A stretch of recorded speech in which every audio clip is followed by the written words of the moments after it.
Well, this is all fun and games. Hopefully this is working better second time round. So sorry about that, folks. Don't know what's going on with the interweb today, but hopefully this is streaming better. Just let me know in the chat room. So welcome back to part 2 of this overview of this live case that I've been working on. Live stroke studio portable powerful case, which I'm going to go over some of the sounds today in this. Please do ask any questions. Thanks everyone who's joined us again. Travasi, Omri, Inky, Martin, and so on. Hopefully that this is now all better and it's not buffering so much. So yeah, thanks for bearing with me. Not sure what's going on there. So yeah, first things first, there's been a few changes since the first part on this. I've just moved a few modules around, and that main reason for that is for cables. I need to be able to get to things very, very quickly. So you can see I've kind of made these sort of cable highways, try to keep things out of the way as much as possible. The nerd sequencer was actually in the middle before, and I've now moved it to the bottom left. This is what it looks like now. And I've moved that there to the left basically because it just keeps these cables out of the way.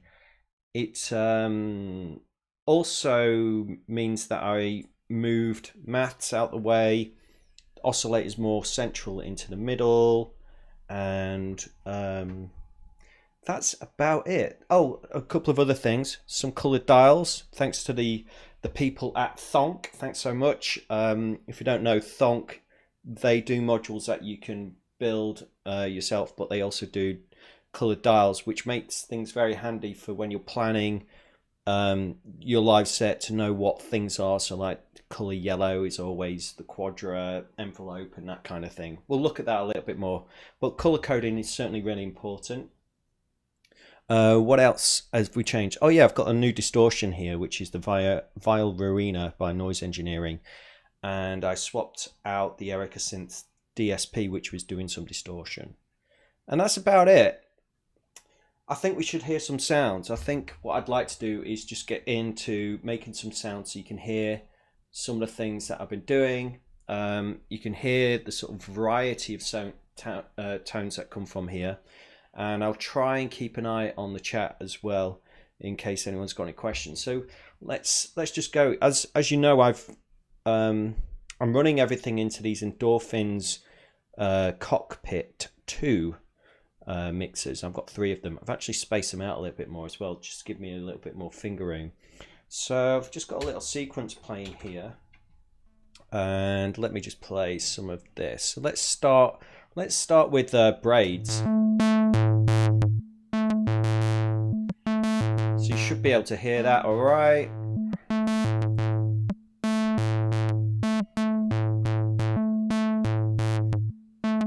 And Braids basically works as my oscillator for just kind of deep bass lines basically. I always keep the screen in this mode where I can just get to the octaves really, really easily as well. This one's made by Michigan Synthworks and it stays in tune really, really well. Built really, really well. So just to give you a vibe of how that's working, remember, I ain't got any VCAs here. No VCAs at all, unless you count the one in the Squawk Dirty. Everything, basically, every voice runs through its own filter. In this case, this is running through the Carbon by WMD devices. And I'm opening up the filter like it's a VCA using envelopes, just like you normally would. So let's have a look. Here I've got the 2 HP mix, and I've actually got another one here, and I've actually got another one here. And what's happening is that I send the quadra, so one channel of the quadra will go to one of these, one will go to there, and one will go to there. And that goes to the yellow dial. So I always know that the yellow dial is a quadra. So if I turn up the yellow dial, it's turning up the amount of envelope coming from the quadra, in this case channel 3, and it's opening and closing this filter. Now I've also, on the orange dial, I've got another modulation source coming in from the nerd sequencer on a different channel. Let me see what channel that is on. Braids 5. So on channel 5, I don't think you'll be able to see this on the camera, but I've got a channel here which is sending modulation out of channel 5 to the orange one, and if I add that, turn that one up, it's doing that. Add the yellow one back to it, the quadra. So I'm mixing two modulation sources to open and close this filter. So this little mixer is basically a CV mixer. Same here, same here. Happy days. So that's kind of it for Braids. I mean, Braids it's just basically doing that sawtooth. It's just like a sawtooth bass tone that's just driving it basically. Hi everyone in the chat, by the way, and thanks so much for joining me. I'm just trying to run through this, so I'll try and come to some questions at the end, but I know there's a few already coming up. Let's have a look at another voice. Let's look at this one, the Threetom MS voice. So again, this is going to its own channel in the mixer, and this is actually all coming from MATTHS. So the Threetom MS is running into the Threetom MS22. I'm not sure if maybe Threetom's here. They know that I was live streaming tonight, so maybe they're here. I don't know. And what I'm doing, I'm sending a trigger from the nerd sequencer into channel 1, turn that up, and it's opening and closing this filter. No VCA. I really like this Threetom MS22 filter because the resonance is very playable. Yeah, watch your speakers. And I love this particular oscillator. You can get so much out of it. And I love MATTHS, of course. It's so playable. And I think what I've got going on as well, I've got some modulation going into the fall time of channel 1, which is sort of extending some of the sort of triggers for me.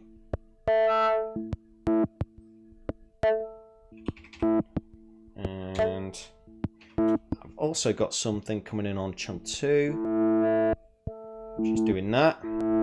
So what I can do is just mix basically envelope shapes here. I can mix envelope shapes on any of these little 2HP mixers and get interesting stuff going on. Let's add these two voices together, Braids and the Threetom MS.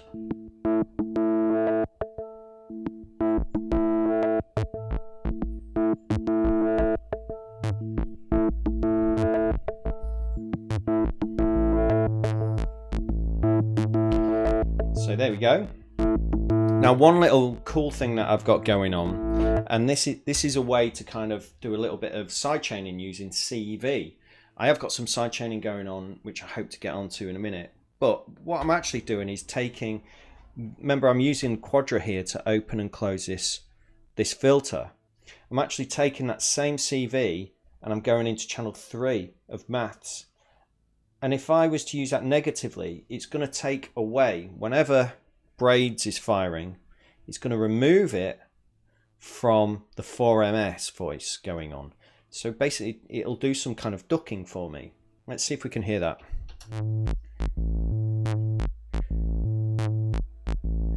So if I make this really long, and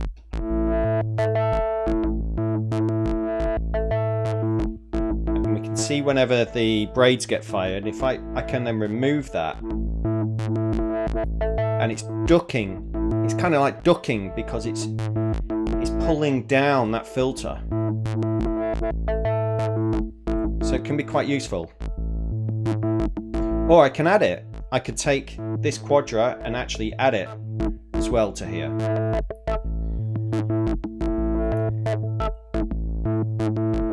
So basically, to summarize, exactly what I'm doing here is I'm able to combine Quadra, which is giving me an AD envelope, just bang, nice and sharp. And I love the Quadra, it's just so sharp. It's just a great envelope. I've always liked it.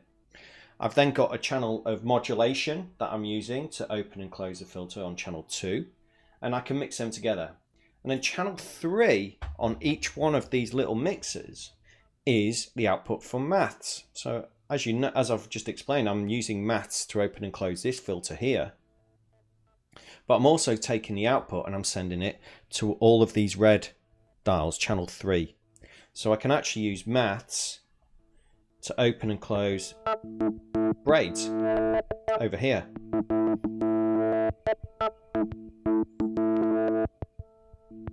I could also use it to open and close other voices here. And that way, what that does, the thing I like about that,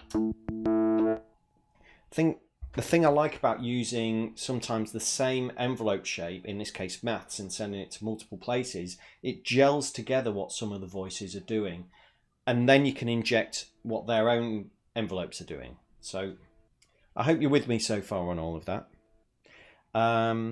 Let's have a look at another voice. Let's look at this one here. So this is the Godspeed by Endorphins. And this then goes into another MS22 filter. It then goes in to a 2 HP reverb, which is here on its side. And what that does, it turns it from mono to stereo, basically, like a fake stereo. That stereo output then goes into a stereo filter, in this case the Happy Nerding Threetom VCF. I love this. It's got this kind of like distortion going on to it. So if we have a listen to this, this does a lot of the low end sort of stereo bass action. I love it. If you've got headphones on now, this sounds like really, really deep, really warm, really bassy. And it's all coming from this oscillator, turning it into stereo through reverb and taking it through this filter. And again, because I've got this filter going on, this resonance, I can really push into dirtiness.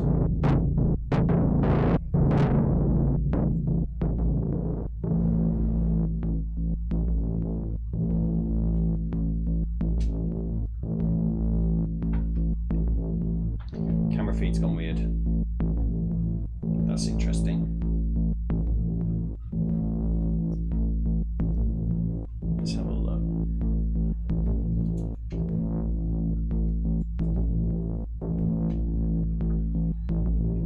I've got this crazy sort of image going on a camera feed at the minute. Let's see if I can just restart this. It was going so well.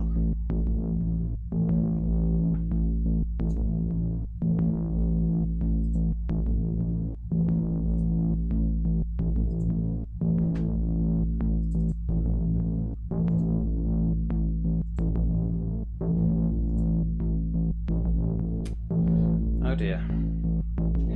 Image has gone crazy. You can probably still hear this, but you probably can't see. Oh well. Never mind. You're gonna have to just do it in the dark, man.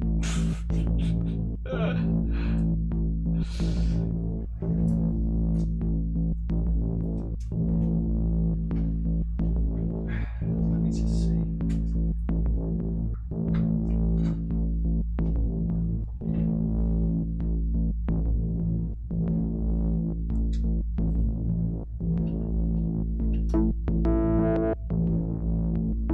Hey, camera's back. There we go. Sorry about that.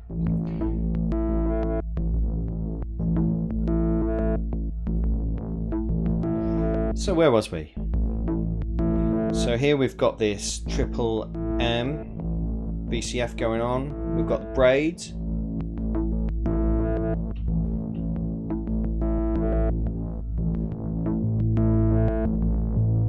And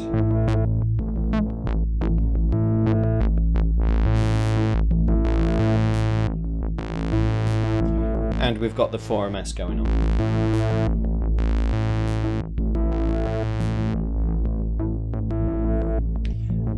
I've got some effects I can use. So these are my sends here into the different effects. And the effects are these Happy Nerding FX aids. And I basically load up different reverbs into this one, different delays into this one. And the reverbs and the delays are a bit weird, a bit interesting. I don't tend to just put a reverb on and leave it. I kind of play with them. Same with the delay.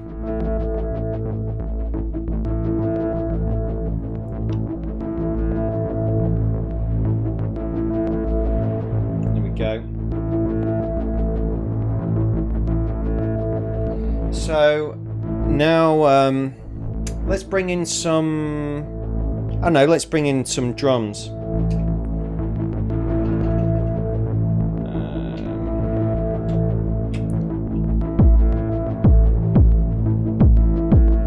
So my drums are being triggered from the Nerd sequencer, and I've got a kick basically in the Bitbox micro here, which is then going to its output. Nice and vibey, eh?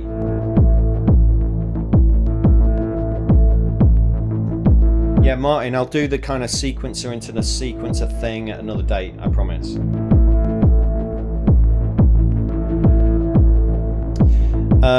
If I want a bit of distortion to my kick drum, I can do that. Let me just mute this. Just leave these effects going. I got a distortion here, the Viol Ruina, and I can send the kick into that. If I had some hi-hats going, I could send that into there too. I can send Braids into it. And I can layer that distorted kick up with the original. So without it, with it.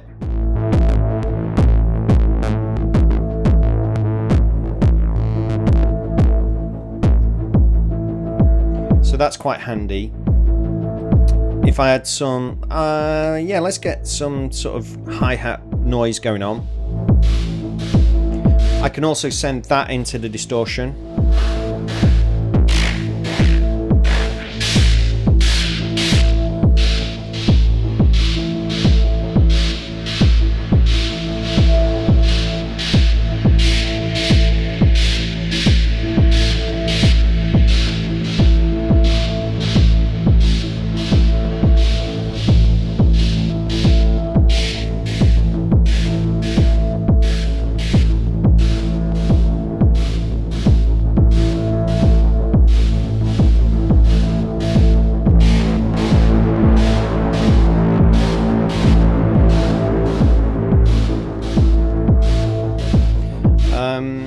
On the very output, I've also got, of course, I've got this overseer, so I can always take out low end, bring it back in. Got to be careful with that though. It does click if you get it in the wrong place.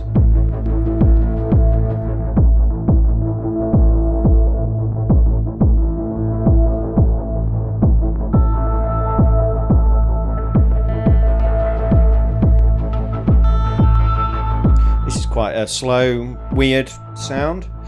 What if we had some pads?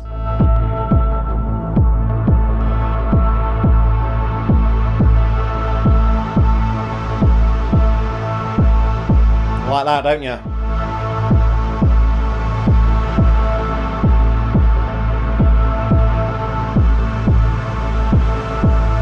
So yeah, that's right.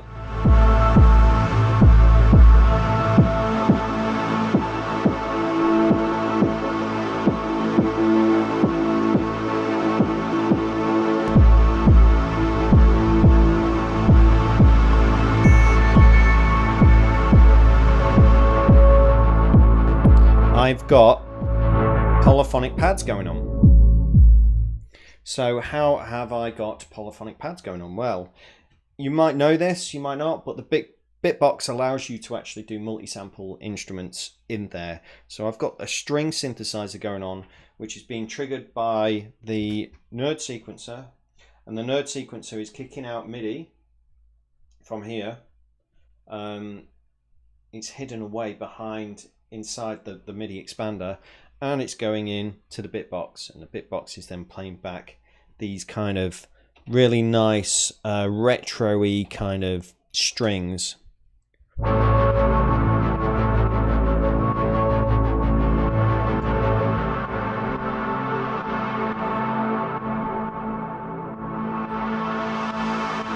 it's going through the Squawk Dirty stereo filter, and I love this. Love this filter because you get all these different like algorithms of different filter types. It's stereo.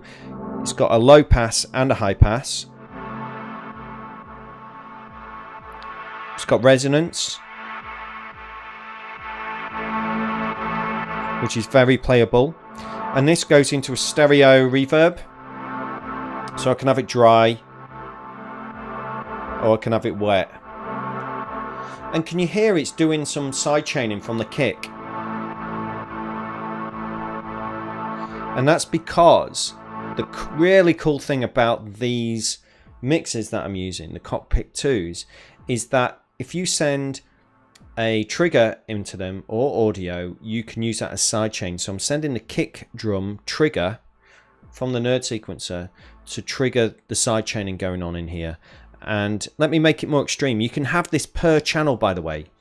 So these are 4 channels on each of these mixes, and on some of them I don't have any sidechaining going on at all. But I'll make it extreme on the pad so you can hear. You just push this dial down and turn it, and now you've got quite extreme sidechaining, if that's what you want, or you can make it less extreme.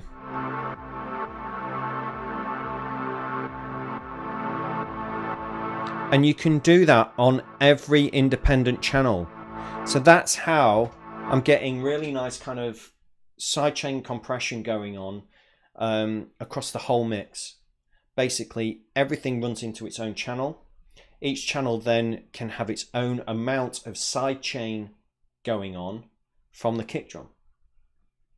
And that's brilliant. So it's not like I've just got one compressor working at the same amount. I've got almost effectively a different compressor with a different sidechain amount on every single channel, which is really, really cool.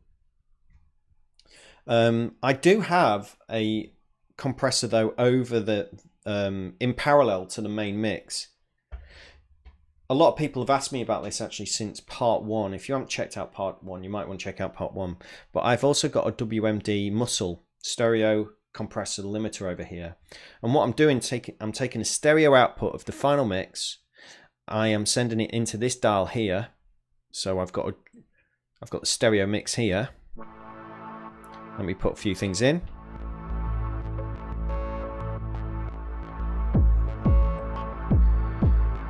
And that's fine. That's not too bad. It's a bit quiet, but it's very, very dynamic. So what I do is I ram that same signal through this stereo compressor and then add it in for parallel compression, and it really fills out the sound. It makes it louder, it makes it really cool. Check this out. It's on the red dial here as I turn it up.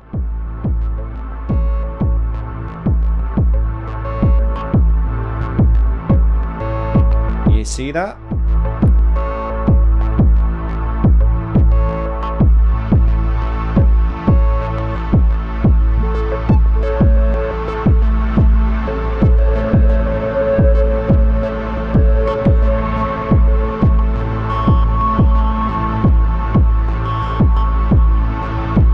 Quite like this actually, I might use it.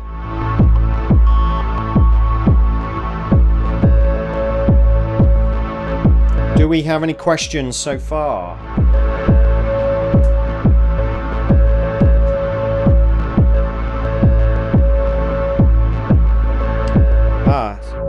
So Wagyu saying, I wonder how long this patch will stay in place with all of these cables.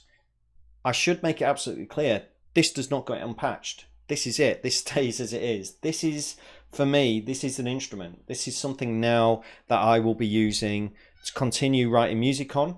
I'm releasing a track every single month this year. I'll be playing live with this, and you will then essentially be hearing what I'm doing in the studio when I play live. I'm not using a computer. I'm not using any outboard effects. I'm not using anything. It's all in this case. So if I play live, I basically put a lid on this, just make sure the cables are in. I get on a plane, jump in the car, and I arrive, and essentially you will hear what I'm doing in the studio, basically.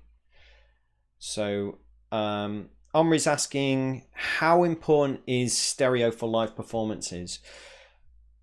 It depends who you ask. Now, for me, I love stereo, and a lot of people tend to send stuff out mono from their synths, particularly modulars. What I've got here is I've got a couple of things going on where I've got stereo going on. I've got stereo effects. I've got some stereo oscillators going on by running them through reverb to create them, make them stereo. So for me, it's really important. Also, that stereo mix, by having the parallel compression going on with the dry mix, just makes it sound massive on a sound system. If you was to hear what I've got going on here on a big sound system with some subs, it would sound pretty impressive, that's for sure. Any other questions at this moment in time? No, I think that's it. There's a couple of other cool things I want to show you.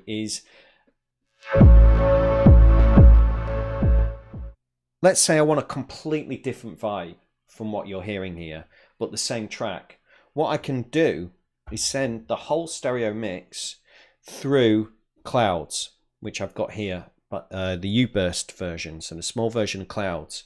And what I can do is send the whole mix into that. And I like to run Clouds in the Parasites firmware with the dual looping delay, I think it is. Because what that allows you to do is have a very short delay time, so it doesn't sound delayed at all. But it allows you to pitch it down and filter it and change the sample rate, and suddenly it sounds really old school and sort of like nostalgic. Check this out. This is the same track running through Clouds, but slightly pitched down.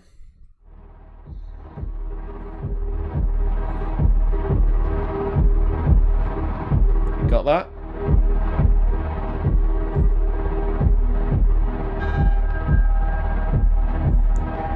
You hear how that kick drum's warbly, the pads are.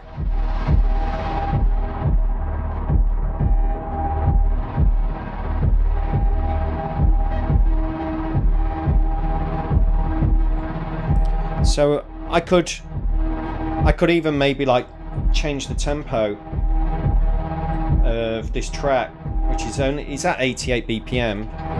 Well, let's go really slow.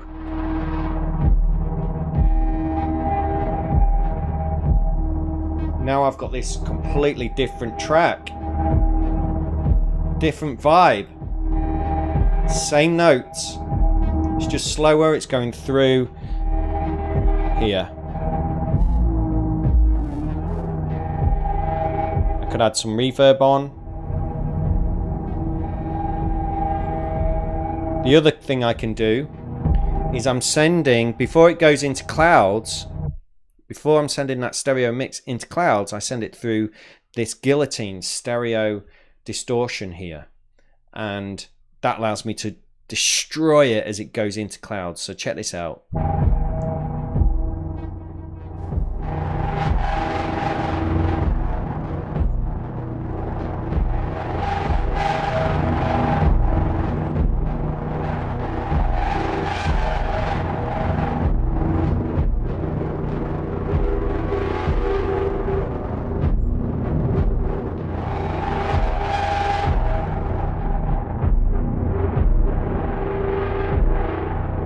Check that out. Completely different sort of vibe, right?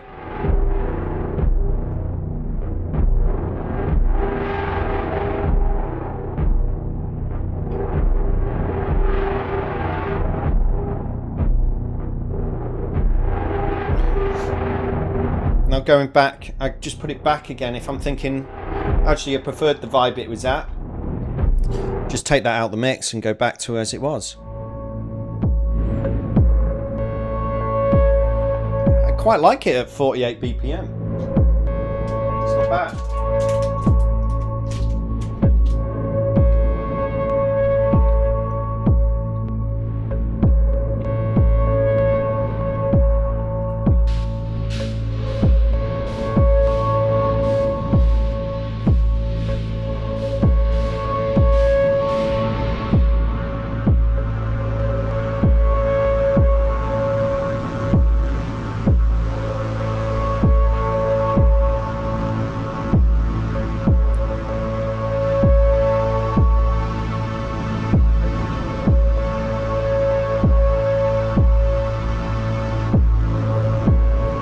Okay, see, just taking that top end off from the Overseer. It sounds really wonky and nostalgic. Play around with some of the pitch.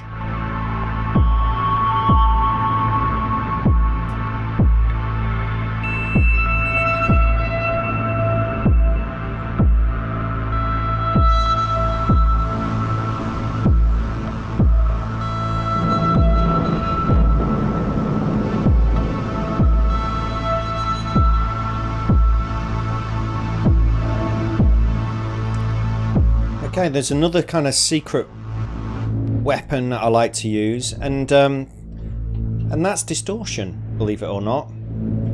So I've got the Ruina Virgio here, stereo distortion basically, and what I do is I send, in fact I'm only sending this stereo voice through it at the moment, but I've got a little mixer here, so I could send other things through to it. I just haven't got anything plugged into the yellow or the white one at the moment. So let's listen to this. Let's hear this basically running through that distortion.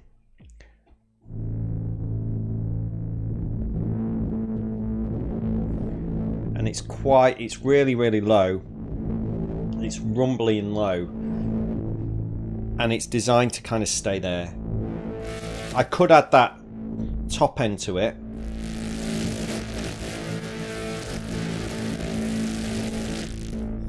And sometimes it's good to starve the input. So the input is basically going through this filter, and then into there. So if I kind of close these filters, it doesn't know what to do. It's like, feed me something.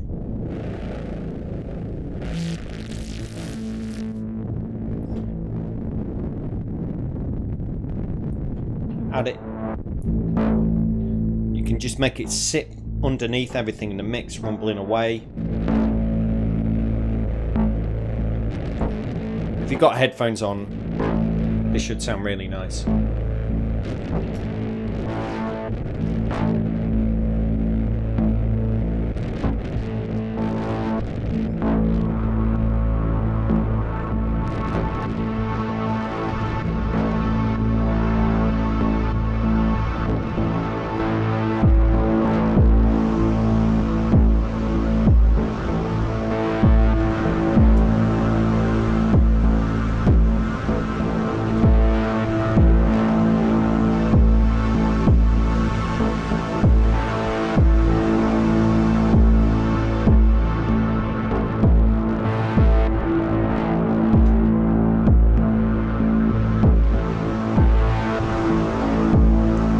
Just going to try different BPM.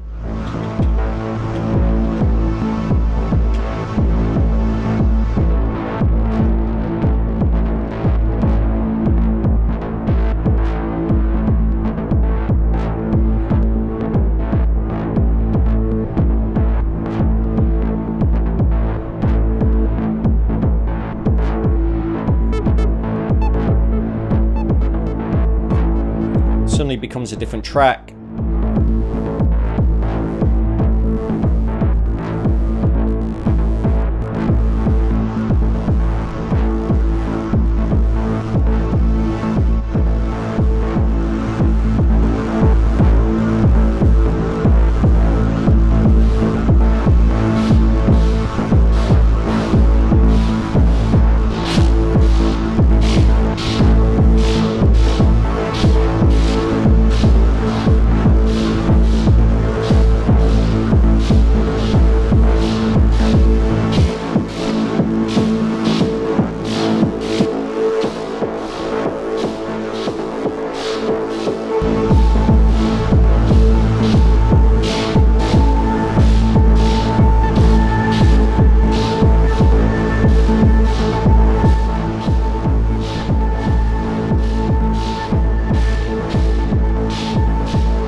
Let's send all that through cloud, see what that sounds like.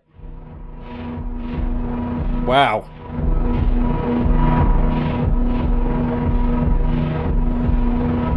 I like that.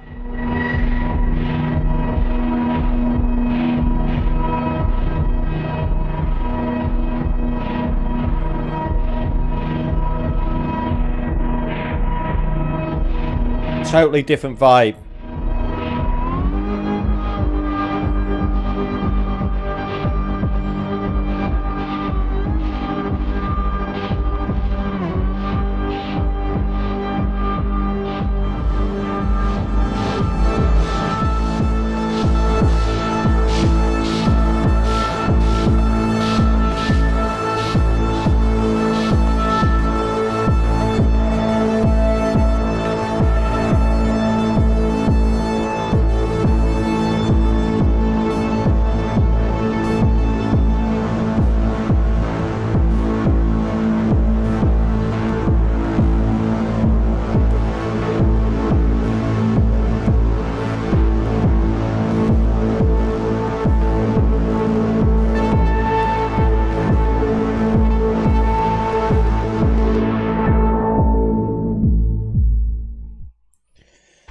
So yeah, I mean that's kind of my vibe. This is the kind of sounds that I like. I like big distorted bass. I like lots of reverb and effects, minimal percussion.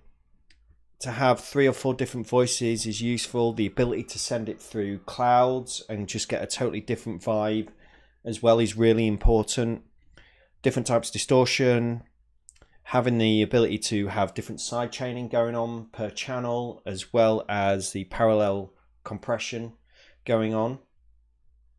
I'm just seeing if there's any questions at all. Simon saying, no wonder I've got the music vibe back. Yeah, it's so playable. It's really playable. It's so fun. It's really, really fun. And I could go from one track to another and it can sound different. I mean, I've got other tracks here. Let me just quickly load up I don't know, what else have I been doing?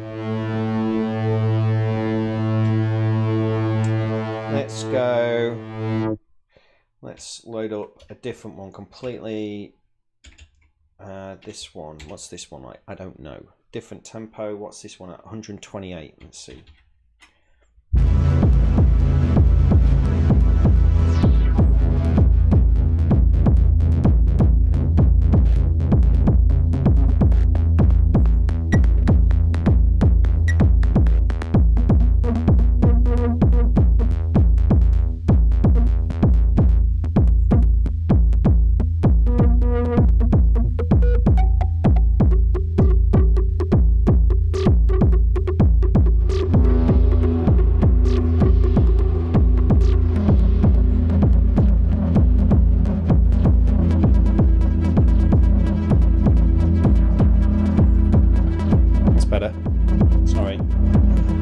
See.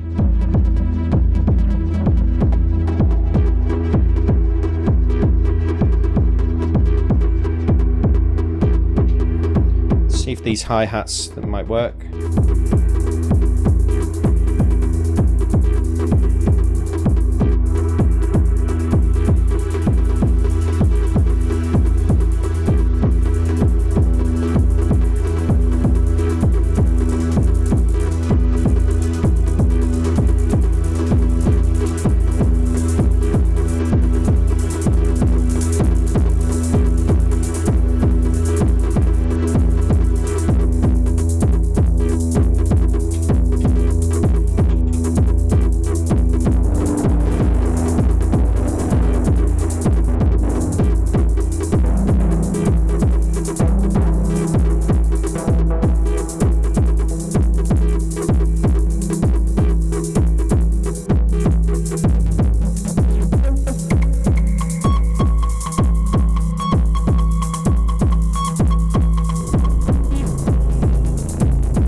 Sure. Don't really remember this track.